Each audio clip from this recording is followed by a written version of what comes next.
Эфирдә Татарстан яңалыклары программабызны китап ачтым сәхифәсе белән дәвам итәбез.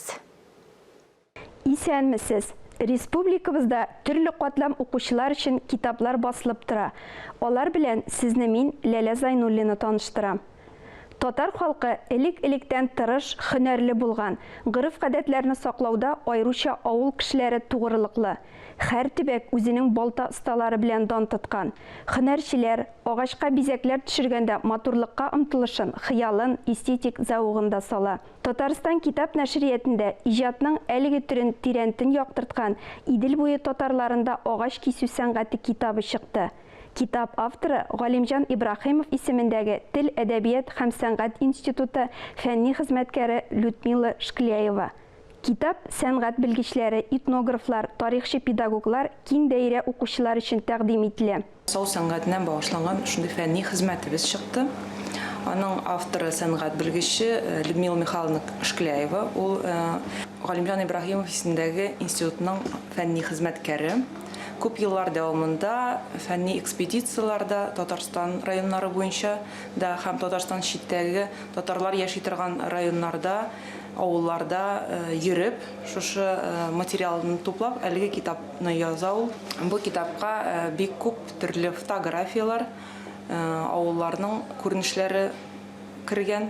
Кемдә булса, үзенә йортка бизәкләр төшерү өчен, ясау өчен осталар эзли икән, бу китаптан шулай ук аны табырга мөмкин.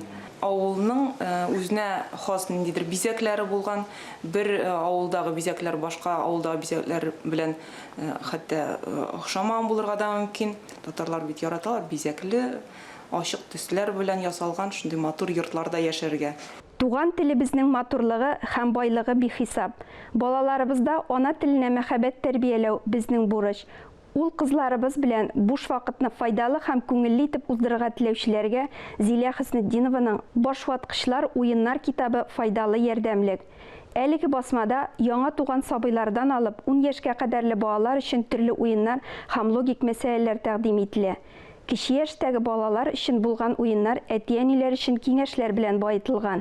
Әйтик, мәсәлән, менә монда.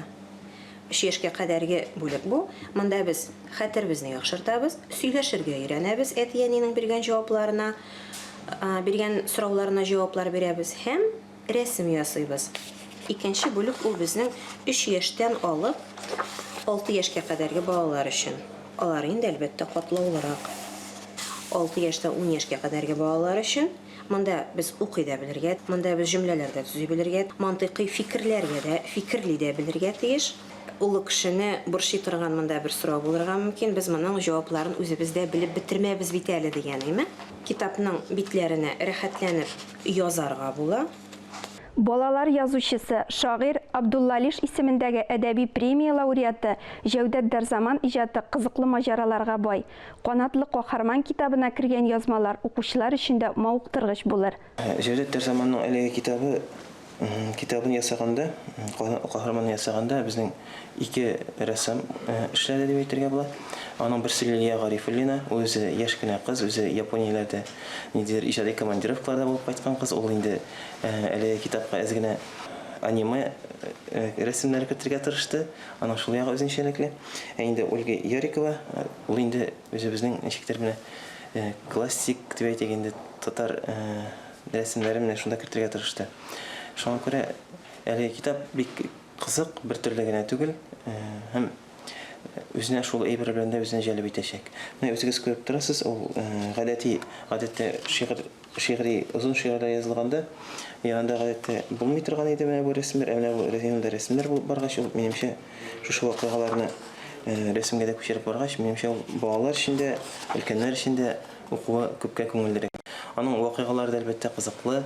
Безнең Кырмыска турында мәсәлән тулы бер әкият дип әйтергә була, бер батыр кырмысканың ничек итеп анда аның исеме канатлы каһарман дигән әсәрдә инде бу бер батыр кырмысканың ничек итеп нинди вакыйгаларга очрау, канатлар алып очып китүе, аның бик күңелле әкият дип әйтергә, кызык әкият. Анда инде ничек итеп күбәләкле белән сугышулары турында балаларга менә укырга була. Менә буларның һәрберебезгә укырга кирәк булар инде безнең татар балалар әдәбиятының классикасы буларга тиеш әсәрләр. Теле барның юлы бар, абруе, кадер хөрмәте бар. Балаларда да, өлкәннәрдә дә иҗатка, аң белемгә тартылу кимемәсен дип бүгенгә саубуллашам.